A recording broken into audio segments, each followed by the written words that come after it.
Buhari, Junior Petroleum Minister SYLVA no longer welcome in Niger Delta over passage of controversial bill. IJAW Youths.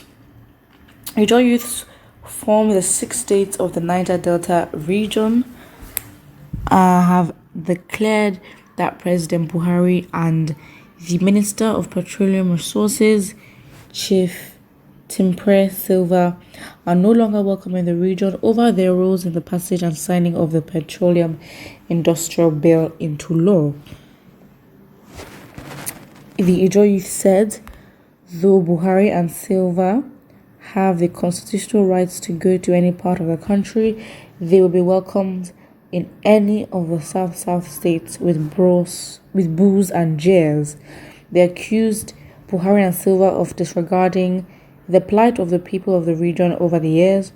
The IJAW Youths, under the aegis of the IJAW Youth Council worldwide, had on Tuesday rejected the signing of the controversial Petroleum Industry Bill into law by Buhari.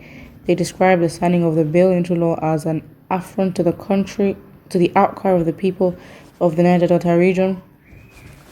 The law makes a provision for 3% equity share for the oil-producing communities, even though the region had pushed for 10%.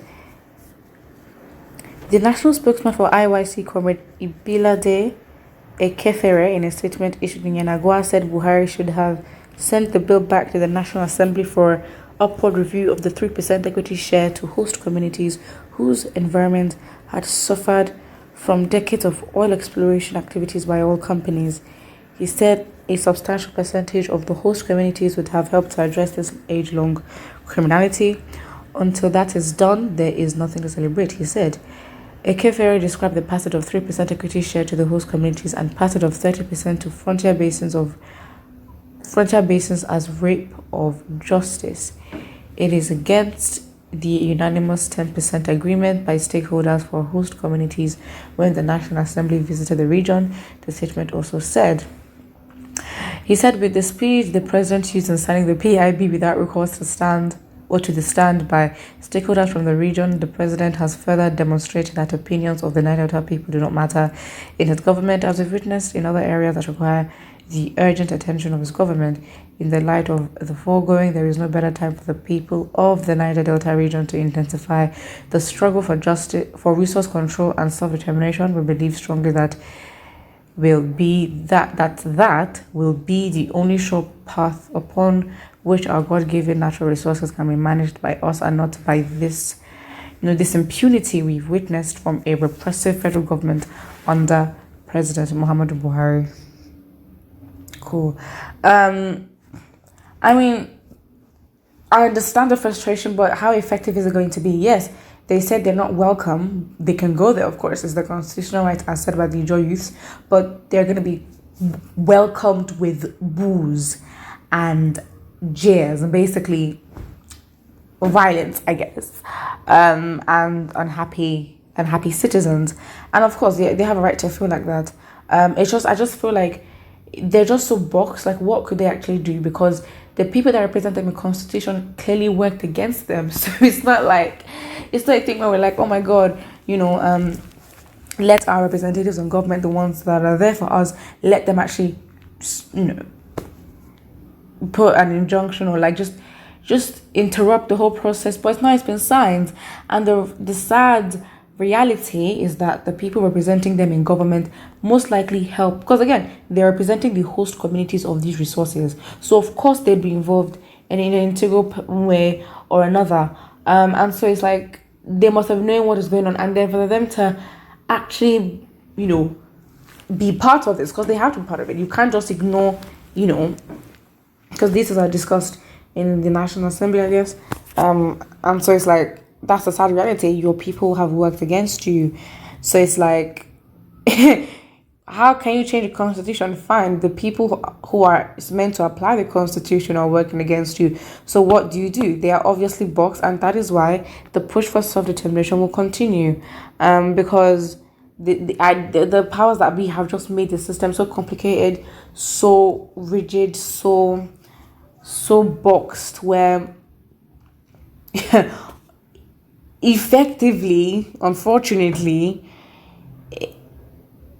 it's made Nigerians boxed, where Nigerians are in a position where all they can do is actually talk, because of course, there isn't gonna be anything, there isn't gonna be any justice or international, accountability. So that is it.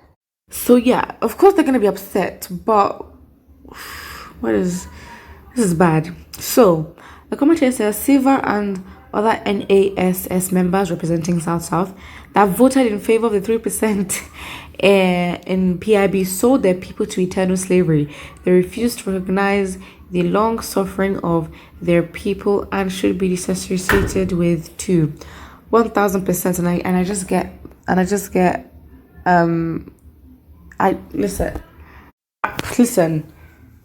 It's just this is the reason why it's so pointless why we're just divided, because for every of us for every of the tribes in Nigeria, your representative is in government actively working against you. So before you start pointing fingers, this tribe, your tribe is working against you, so why being divided?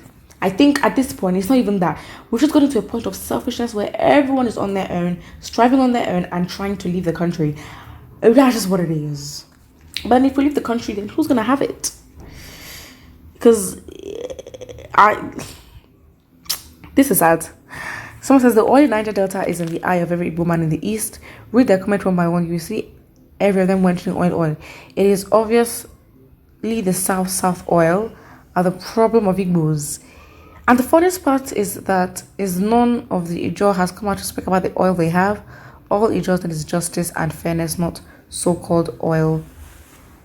IJAWs are not greedy, but greedy unity beggar to them always speak about the oil that does not belong to them. Excuse me? Excuse me? Because I'm so... This comment does not make sense at all. Because you're saying greed, but then the actual people that are actually stealing and drinking your oil are in government, but you're not attacking them. Listen, direct your confidence to the right target, because it's definitely not the Igbos. You can say greedy, but who's the one actually drinking your oil? And who's the one drinking it? Yeah, that's what I feel. Because it's not the Igbos. Yes, you can say everyone has their eye on the oil, but who are the culprits actually thieving and robbing you of your own resource? Exactly. So you go and fight for that. Okay? Someone here says, Astari Dokubo, Onye oil.